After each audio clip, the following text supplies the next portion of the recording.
Muy bien.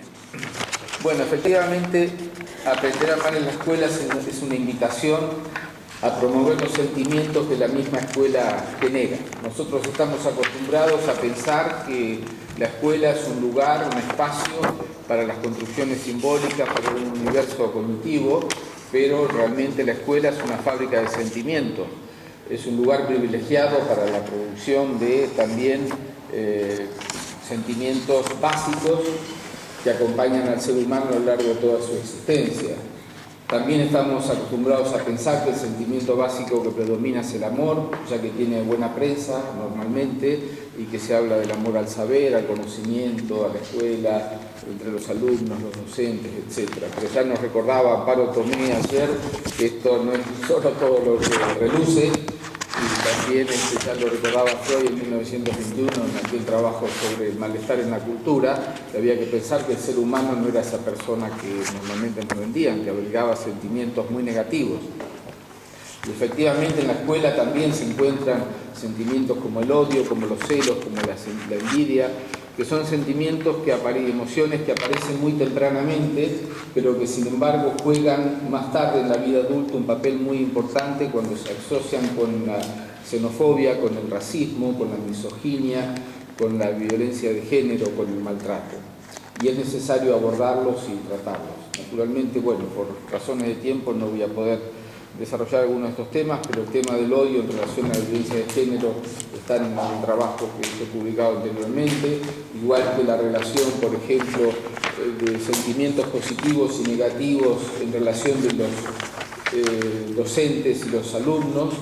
Está ahí un texto precioso que yo recomiendo mucho, que es el libro de George Steiner, que se llama Lecciones de los Maestros, donde se puede ver muy bien, está en Editorial Ciruela, donde se puede ver muy bien todo este aspecto de las influencias entre los maestros y los discípulos.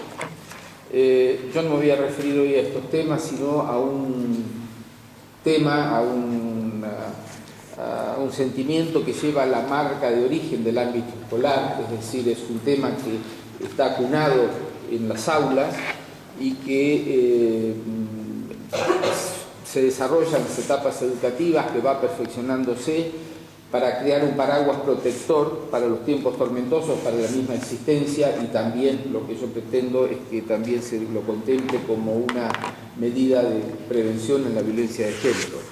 Me refiero al tema de la amistad, un tema que normalmente comenzábamos con Sara recién, no aparece mucho en los trabajos y en los tratados.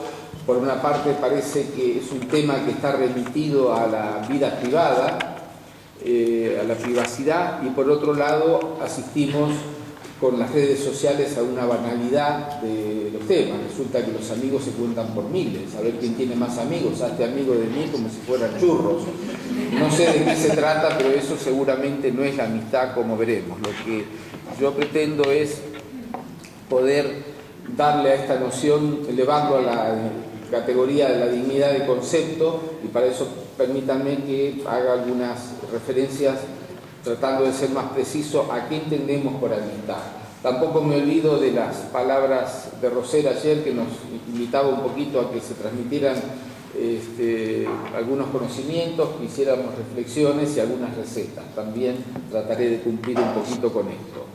Entonces, miren, Jean-Paul Sartre escribió un bellísimo texto que en francés se llamó Merleau-Ponty Vivant, y que en castellano ha sido traducido como Historia de una amistad. Es un texto precioso que yo también recomiendo, solamente lo pueden encontrar en Quai de Libros, en libros que están descatalogados porque desgraciadamente no se ha vuelto a publicar. Fue publicado aquí en Barcelona hace muchos años. En este texto Merleau-Ponty narra la relación con, Sartre narra la relación con Merleau-Ponty, no para tratar, después de la muerte de no para tratar al filósofo, sino dice, escribo este texto para rescatar al hombre, dice, no como era para sí mismo, sino como ha vivido en mi vida, como yo he vivido en la suya. Y en esto Sartre pone el acento en un aspecto que a mí me parece fundamental en la amistad, y pensando en lo que también se decía, si hay que educar en valores, ese es un valor que no puede faltar.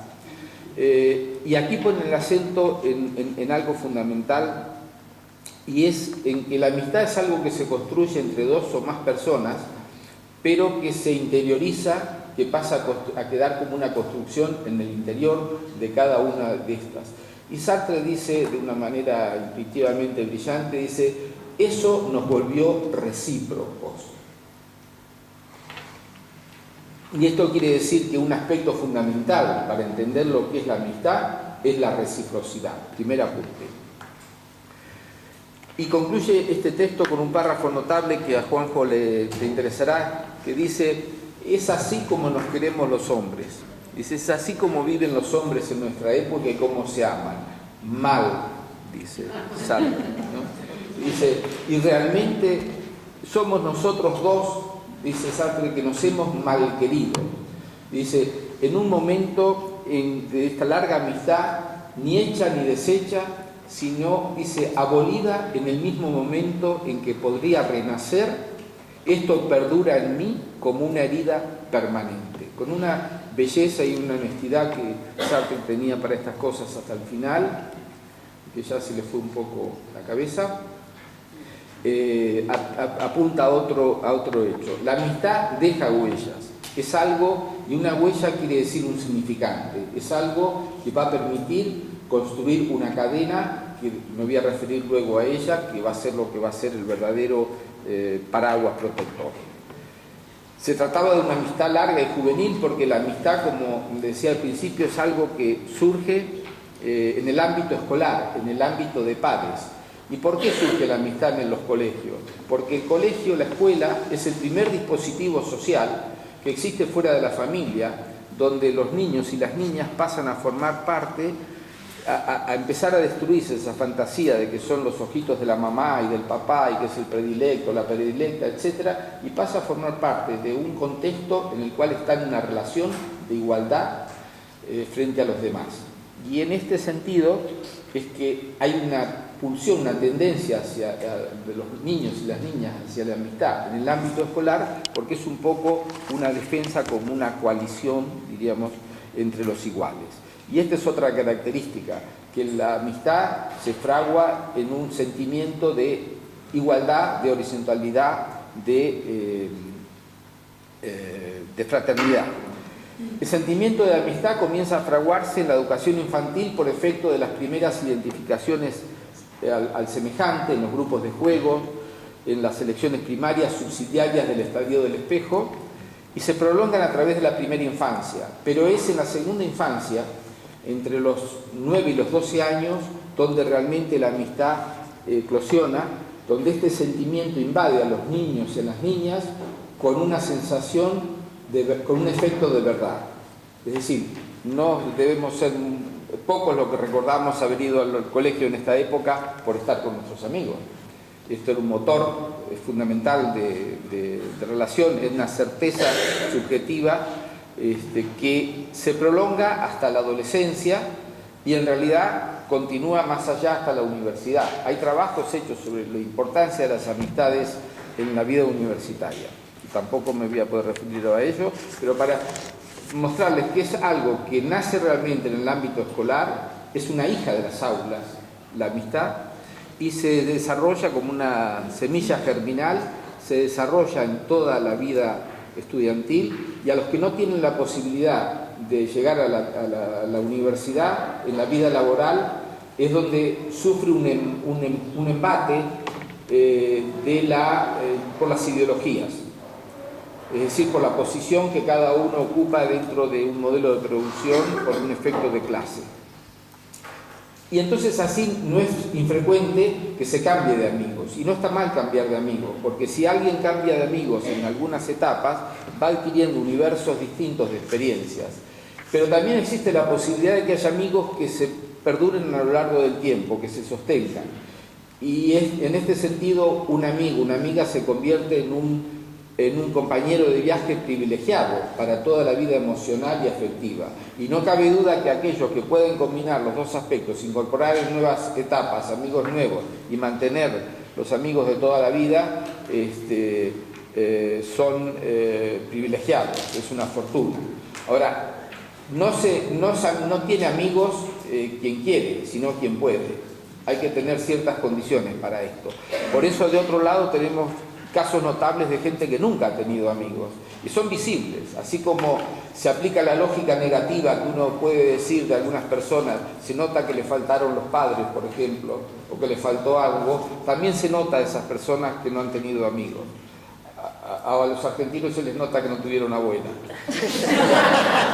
Pero se puede aplicar perfectamente esta característica. Hay casos notables de falta de amigos. Hitler, Stalin, Mussolini, Franco, Ceausescu, Gaddafi.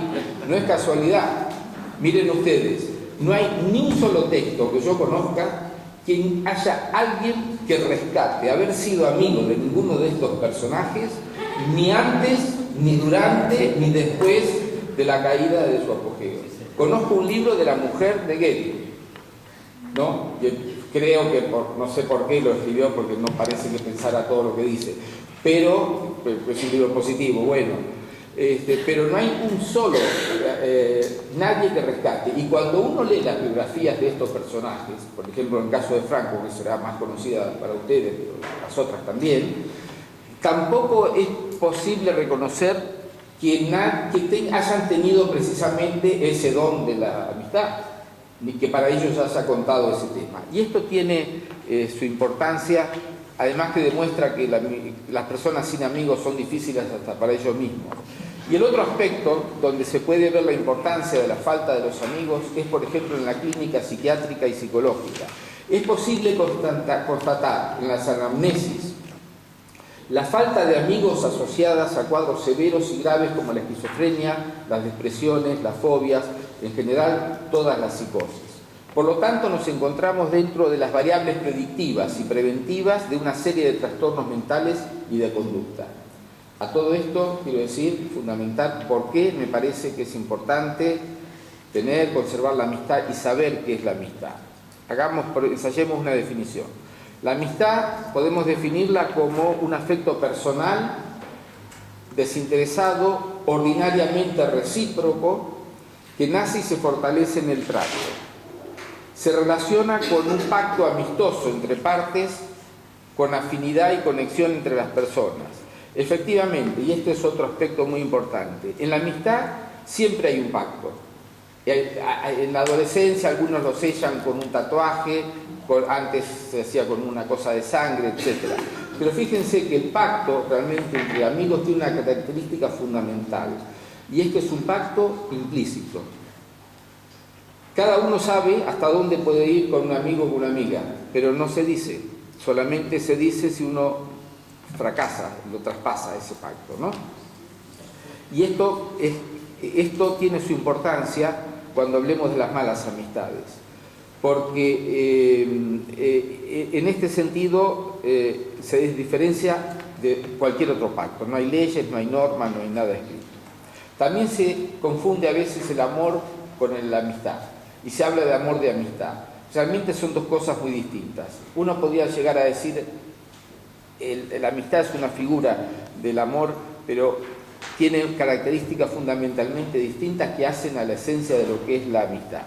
El amor puede ser un encuentro, el odio un desencuentro, y ya vemos que la amistad, definida como esa desavenencia que no tuvo lugar, tal cual la definió Sartre, ¿qué quiere decir esto?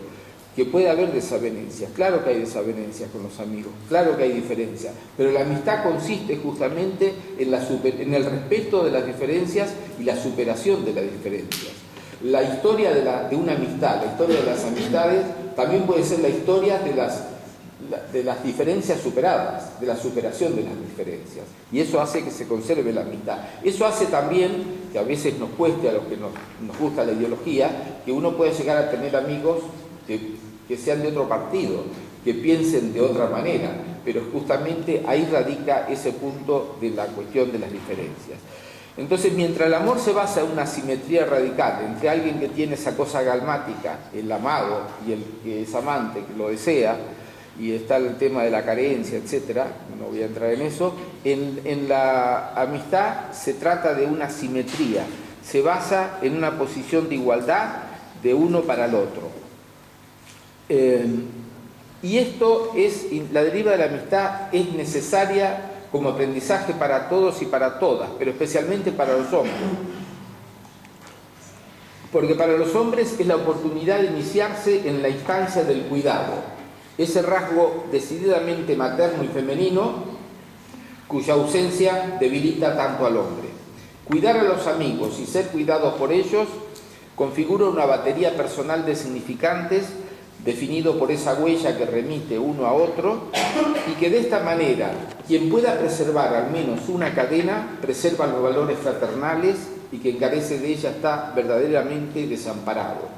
Por eso una cadena de amigos, de relaciones, es un paraguas protector, y quienes de ella carecen están expuestos no solamente a la soledad, sino también a la fractura del orden imaginario que otorga una consistencia al sujeto. Miren, el fracaso del orden imaginario, y cuando digo el orden como sucede en la psicosis que precipita al sujeto en una catástrofe, me refiero a la identificación, a la imagen del otro. Esto se pasa en el amigo. Cuando uno tiene un amigo, una amiga, se siente orgulloso de su amigo y dice, yo soy amigo de...